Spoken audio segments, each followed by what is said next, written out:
బెండకాయలు ఇంట్లో చాలానే ఉన్నాయండి. మా అలెక్స్కి ఎవరో ఇచ్చారని తెచ్చాడు ఒక 2 రోజుల క్రితము. ఇంకొక 2 రోజుల తర్వాత ఏమో అక్క నేను నెల్లూరుకి వెళ్ళాము. అప్పుడు అమ్మ కోసం అని ఇంకొన్ని బెండకాయలు కూడా తీసుకున్నాము. వాటిలో కూడా కొన్ని తీసుకోమన్నది నన్ను. సరే ఇంకా ఇంట్లో మా అలెక్స్ కూడా తెచ్చాడు కదా, అవే 1 కేజీ దాకున్నాయి. మా అలెక్స్ తెచ్చిన బెండకాయలన్నీ కట్ చేసి ఫ్రై చేసేసాను. అంటే స్పెషల్గా ఏం కాదండి, బేసిక్గానే మామూలుగా వెల్లుల్లి కొంచెం ఎక్కువ వేసుకొని మామూలు కారపొడి వేసుకొని చేసేసా. అంటే పప్పుల పొడిలు అవన్నీ లేకుండా జస్ట్ వెల్లుల్లి మాత్రమే కొంచెం ఎక్కువ వేసుకొని కారము పసుపు వేసి చేసేసాను అనమాట. ఆ బెండకాయ ఫ్రై మధ్యాహ్నం లంచ్ లేకన్నమాట. ఇంకేదో కూడా ఉండిందిలే, అది ఇది కలిపి తినేసాము. ఇక ఇది నైట్కి దోశలు చేస్తున్నా.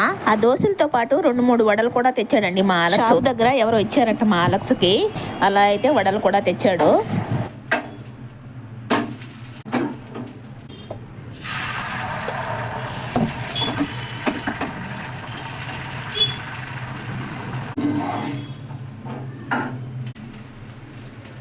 ఇదిగోండి వడలు 4 అన్నమాట.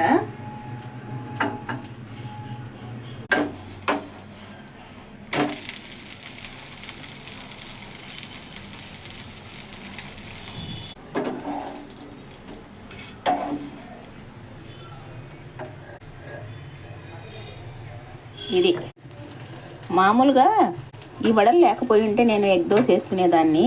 సో వడలు ఉన్నాయి కాబట్టి ఇంక ఎగ్ దోశ వద్దు, హెవీ అయిపోతుంది. సో ఇది అన్నమాట.